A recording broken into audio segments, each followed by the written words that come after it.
মহাভারতের মহান দৃশ্য একা বিশ্ব,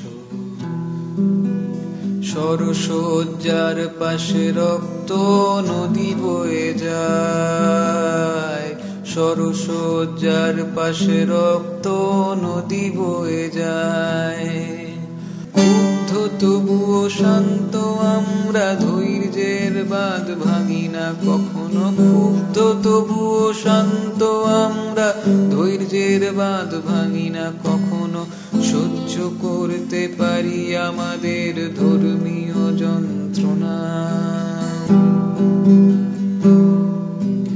মহাভারতের মহান দৃশ্য একা বিশ্ব, সরসজ্জার পাশে রক্ত নদী বয়ে যায়, সরসজ্জার পাশে রক্ত নদী বয়ে যায়।